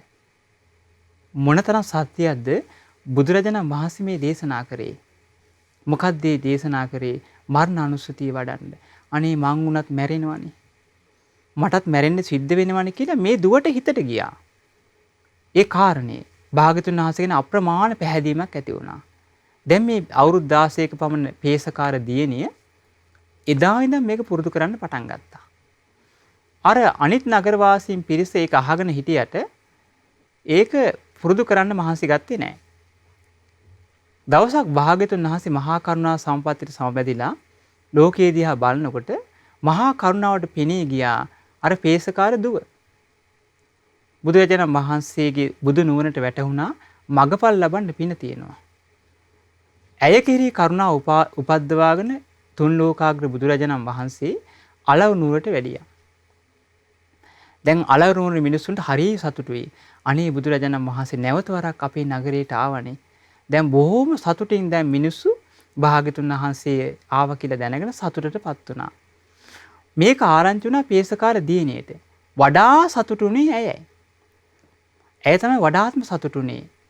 ඇය හිතුවා අනේ තුන් ලෝකාග්‍ර බුදුරජාණන් වහන්සේ අලව නුවරට වැඩලා මට අදත් දහම් පරයයක් අහගන්න පුළුවන්. මට හරි සතුටුයි කියලා දැන් යන්න යනකොට පියාණන් කිව්වා අනේ දුවේ මේ ඇඳුමක් තියෙනවා මේක වියලා ඉවර කරන්න ඕනේ ඇඳුම.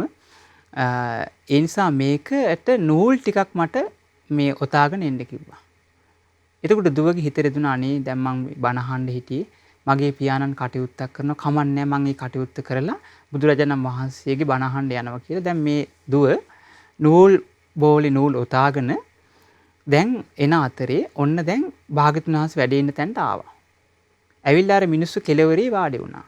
දැන් ලෝතුරා බුදුරජාණන් වහන්සේ වැඩි අර දුව අරමුණු කරගන්නේ. ඒ දුවට ධර්මයේ දේශනා කරන්න. මොකද එයා තමයි පින තියෙන කෙනා ධර්මය අවබෝධ කරගන්න. භාග්‍යතුන් වහන්සේ ඇහුවා අසා සිටියා දුවේ කුමාරිකාවනේ කොහේ ඉඳන්ද එන්නේ? අර පේසකාර දුව කිව්වා ස්වාමිනී දන්නේ නැහැ. එහෙම කියනකොට අර එතන හිටිය මිනිස්සු මෝණින් මෝණ බලාගත්තා. මේ පේසකාර කෙල්ල මොකද්ද මේ කියන්නේ? ලෝතර බුදුරජාණන් වහන්සේ ඉස්සරහා මේ දන්නේ නැහැ කියන්නේ. කියන්න බැයිද මම පේසකාර ගෙදරින් ඉඳන් එන්නේ කියලා. දැන් මේ මිනිස්සුන්ට තේරුන්නේ නැහැ මේ මොකද්ද භාග්‍යතුන් වහන්සේ ඇහුවේ කියලා. ඇයි ඒක ලොකු ගැඹුරු අර්ථයක් තියෙනවා. එතකොට මේ භාග්‍යතුන් වහන්සේව දුවේ ඔබ කොහෙද යන්නේ කියලා ඇහුවා. එතකොට කිව්වා ස්වාමීනි දන්නේ නැහැ. කොහෙද යන්නේ කියලා දන්නේ නැහැ කිව්වා. එතකොටත් අර මිනිස්සු මෝණින් මෝණ බලාගත්තා. බලන්න සම්බුදු රජාණන් වහන්සේ නමක් ඉදිරියේ මේ කෙල්ල මොකද්ද මේ දොඩවන විකාරේ. ඊට පස්සේ බුදුරජාණන් වහන්සේ දන්නවනේ දැන් මෙයා තමයි ප්‍රඥාවන්ත කෙනා මෙතන ඉන්නේ කියලා. භාග්‍යවතුන් වහන්සේ ආයෙව්වා කුමාරිකාවෙනි මේ ඔබ දන්නේ නැද්ද? ස්වාමීනි මම දන්නවා කිව්වා. එතකොටත් අර මිනිස්සු මූණින් මූණ බලාගත්තා. බලන්න බුදු කෙනෙක් ඉස්සරහා මේ කෙල්ල එකට එක කියනවා. ඊට පස්සේ ඇහුවා මේ භාග්‍යවතුන් වහන්සේ දුවේ මේ ඔබ දන්නවද? ස්වාමීනි දන්නේ නැහැ. දන්නේ නැහැ කිව්වා. එතකොට බුදුරජාණන් වහන්සේ වදාලා මේ දැන් අපි මේ දුවගෙන් ඕක අහගමු කිව්වා. මේ කාරණේ අර්ථය. කුමාරිකාවෙනි දැන් මං ඔබෙන් ඇහුවා කොහේ ඉඳන්ද එන්නේ? ඔබ කිව්වා දන්නේ නැහැ. ඇයි එහෙම කිව්වේ කිව්වා. දැන් මේ දුව කියනවා ස්වාමීනි භාග්‍යතුන් වහන්සේ හොඳ ආකාරවම දන්නවා මම පේසකාරේ ගෙදර ඉඳන් එන්නේ කියලා. හැබැයි භාග්‍යතුන් වහන්සේ මගෙන් ඇහුවේ ඒක නෙවෙයි. භාග්‍යතුන් වහන්සේ මගෙන් ඇහුවේ ඔබ කොයි ලෝකේ ඉඳන්ද මේ ලෝකෙට ආවේ? ස්වාමීනි මම ඒක දන්නේ නැහැ. භාග්‍යතුන් වහන්සේ සාදු කියලා අනුමෝදන් වුණා. කුමාරිකාවනි ඔබේ පිළිතුර හරි. ඔබේ පිළිතුර හරි කිව්වා. එතකොට අර මිනිස්සු මූණින් මූණ බලාගත්තා. අනේ මේ පේසකාර කෙල්ල ප්‍රඥාවන්තයිනේ. අපිට මේ කාරණේ තේරුන්නේ නැහනේ. අපි නිකරුණේ මේ කෙල්ලට බැන්නනේ. ඊළඟට ඇහුවා මේ කුමාරිකාවනි දැන් මං ඔබෙන් ඇහුවා කොහෙද යන්නේ? ඔබ දන්නේ නැහැ කිව්වා. ඇයි එහෙම කිව්වේ කිව්වා. ස්වාමීනි භාග්‍යතුන් වහන්සේ ඔබ වහන්සේ දන්නවා මම මේ කටයුතු ඉවර කරලා යන්නේ පියසකාර ගෙදරට. හැබැයි භාග්‍යතුන් වහන්සේ ඇහුවේ ඒක නෙවෙයි. මරණයටපත් වෙලා කොහෙද යන්නේ? ස්වාමීනි මං කොයි ලෝකෙද උපදින්නේ කියලා මම දන්නේ නැහැ. ඒ නිසායි දන්නේ නැහැ කිව්වේ. සාදු කියලා භාග්‍යතුන් වහන්සේ අනුමෝදන් වුණා. කුමාරිකාවනි ඔබේ පිළිතුර හරි. ඔබේ පිළිතුර හරි. ඔබේ පිළිතුර හරි කිව්වා. ඊළඟට මේ භාග්‍යතුන් වහන්සේ අසා සිටියා කුමාරිකාවෙනි මේ ඔබ දැන් මං ඔබෙන් ඇහුවා මේ දන්නේ නැද්ද කියලා. ඔබ දන්නවා කිව්වේ ස්වාමීනි මැරෙන බව මම දන්නවා. මැරෙන බව මම දන්න නිසායි මම දන්නවා කිව්වේ. ඔබ දන්නවාද කියනකොට ඔබෙන් ඇහුවට පස්සේ දන්නේ නැහැ කිව්වේ ඇයි? ස්වාමීනි මම මැරෙන බව දන්නවා. හැබැයි මේ මැරෙන මොහොත රාත්‍රියකද දහවලකද උදෑසනකද කියලා මම දන්නේ නැහැ ස්වාමීනි. ඒ නිසායි මම දන්නේ නැහැ කිව්වේ. භාග්‍යතුන් වහන්සේ අනුමෝදන් වුණා කුමාරිකාවනි ඔබේ පිළිතුර හරි. ඔබ උත්තර දීපු ආකාරය හරියටම හරි කිව්වා. මෙහෙම කියලා ධර්මයේ දේශනා කරා ඒ දුව සෝතාපන්න වුණා. සතර අපායෙන් නිදහස්. දැන් මේ වාසනාව උදා වුණේ ඇය ධර්මයේ හැසිරිච්ච නිසායිනේ. බුදුරජාණන් වහන්සේ කෙරේ ප්‍රසාදය ඇති වුණා එදා පළවෙනි දවසේම. මරණය ගැන මරණ අනුසතිය වඩීම දේශනා කරනකොටම හිතේ ප්‍රසාදය ඇති වුණා. අන්නේ ප්‍රසාදයෙන් යුතුවයි සරණ ගිහිල්ලා ඇය ධර්මයේ පුරුදු කරේ. ඉබේ පුරුදු කරේ නෑ. ඇය පුරුදු කරේ තෙරුවන් සරණ ගිහිල්ලා. හොඳට බුදුරජාණන් වහන්සේ ධර්මයේ සංග්‍රහණයේ කවුද කියලා දැනගෙන තමයි අර මරණානුස්සතිය පුරුදු කරේ. එහෙම නැති කෙනෙකුට මරණානුස්සතිය පුරුදු කරන්න බෑ. එහෙනම් පැහැදීම තියෙන කෙනයි ඒ වගේ මරණානුස්සතියක් වඩන්නේ. එහෙනම් තෙරුවන් සරණට පැමිණිලා මේ මරණානුස්සතිය වැඩිවේ. එතකොට ඒ නිසායි ලෞතර බුදුරජාණන් වහන්සේගේ මහා කරුණාවට පෙනී ගියේ ඇය. ඉතින් ඔන්න දැන් හරි සතුටුයි ඇයට. භාග්‍යවතුන් වහන්සේ වන්දනා කළා හරි ප්‍රබෝධයෙන් ගියා ගෙදෙට්ට. එනකොට තාත්තට නූල් කටින යන්ත්‍රය ළඟ නිින්ද ගිහිල්ලා. ඇය එකපාරම ගිහිල්ලා අර නූල් බෝලේ ලං කරා. ලං කරද්දි පින්වත්නි නූල් බෝලේ ඇගේ පපුවේ වැදුනා. ඇය කෑ ගහගෙන වැටුණා. තාත්තා කලබේට නැගිටලා නූල් බෝලේ ඇද්දා. අදිනෙකට අර මිට ගිහිල්ලා වැදුන මේ පින්වත්නි අර දුවගේ පපුවේ. එහෙම මැරුණා. නිදා පිබිදියා වගේ තුසිත දිව්‍ය ලෝකයේ මේන්න මහානුභාව සම්පන්න දිව්‍ය අප්සරාවිය. මගපල්ලාභී දිව්‍ය අප්සරාවියක් වෙලා ඉපදිනවා. ආශ්චර්යයි. ඇයගේ ආයුෂ ඉවරයි මනුස්ස ලෝකයේ. හැබැයි සැබෑ රැකවරණේ ලෝතර බුදුරජාණන් වහන්සේ ලබා දුන්නා මොකද්ද? සතර අපායෙන් නිදහසනේ. ආයේ කිසි දවසක සතර අපායේ උපදින්නේ නැහැ. සතර අපායේ නොවැටෙන ස්වභාවයෙන් යුතුව ඊතපු ශ්‍රාවිකාවක් වෙලා තුසිත දිව්‍ය ලෝකේ ඉපදුනා. නිවන අවබෝධ කරගන්න ශ්‍රාවිකාවක් බවට පත් වුණා ඒකාන්තයෙන්ම. මේ අනුසස් කොහෙන්ද ලැබෙන්නේ පින්වත්නි?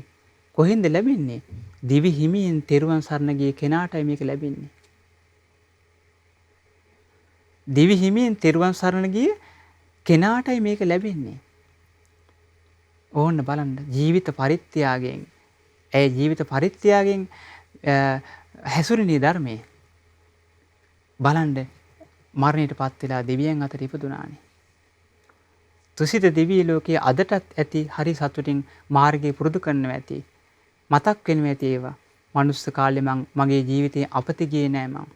මම පේසකාර දීනියක් වෙලත් මම ධර්මයේ පුරුදු කළා මම සෝතාපන්න වුණානේ. අනේ මට ලැබිච්ච රැකවරණේ කොයිතරම් ආශ්චර්යද කියලා සතුටු වෙනවා ඇති. සතුටු වෙනවා ඇති. ප්‍රබෝධයටපත් වෙනවා ඇති. හිත හිතා සතුටු වෙනවා ඇති. අනේ මට ලැබිච්ච ලාභය කියලා. ඕන කල්පනා කරන්න පින්වත්නි. මේ දේවල් හොඳට හිතට ගන්න ඕනේ. එතකොට තමයි අපිට මේ සැබෑ රැකවරණේ ලබා ගැනීමේ වාසනාව තියෙන්නේ. එතකොට සතුටක් ඇති වෙනවා, වීරියක් ඇති වෙනවා ඒ ධර්මයේ පුරුදු කරන්න. ඒ කෙනා තමයි භාගතුන් වහන්සේගේ අනුශාසනාව පුරුදු කරන්නේ. එයා පුරුදු කරමින් ජීවිතේ ජය ගන්න මහන්සි ගන්නවා. ඉතින් ඒවාට අපිට උපකාර වෙන්නේ ඒ භාගතුන් වහන්සේ ගැන ප්‍රසාදය ඇතිවීම. ධර්මයේ සංගරත්නය ගැන ප්‍රසාදය ඇතිවීම. ඉතින් ඒ නිසා පින්වත්නි ඔබ අප සියලු දෙනාට මේ උතුම් දහම් කාරණා ගෞතම බුදු සාසනයේ චතුරාර්ය සත්‍ය ධර්මයේම අවබෝධ කර ගැනීම පිණිස එක ලෙස උපකාර වේවා. සාදු සාදු. ඉපදුණු දවසේ ඉඳන් මේ මොහොත දක්වාම බොහෝ වචන අපට අහන්න ලැබුණා. බොහෝ ප්‍රශ්නවලට ගැටලුවලට ජීවිතයේ අර්බුදවලට මුහුණ දෙනකොට අපි එයින් නිදහස් වෙන මාර්ගයක් හෙව්වා. නමුත් මේ බුදු බණ පද අපේ සවනට අපට ශ්‍රවණය කරන්න ලැබෙනකොට මොකක්ද සැහැල්ලුවක් සහනයක් හිතට දැනෙනවා කියලා ඔබට හිතෙන්නට ඇති. අදත් ඒ භාග්‍යවතුන් වහන්සේගේ පරම ගාම්භීර දහම් පරයයක් මෙලෙසින් අපට ශ්‍රවණය කරන්න ලැබුණා. සතියන්ත සීල භාවනා වැඩසටහනේ මීළඟට භාවනාමය වැඩසටහන වෙනුවෙන් කාලය මිඩංග වෙද්දී පුංචි විරාමයක් අරගෙන නැවතත් ඔබ මුණ ගැසීමේ අපේක්ෂාවෙන් අපි ප්‍රධාන පාලක මැදිරි හා සම්බන්ධ වෙනවා. මෙවැනි වටිනා ධර්මදේශනා ශ්‍රවණය කිරීමට ශ්‍රද්ධා ඩේලි YouTube චැනලය සබස්ක්‍රයිබ් කරන්න.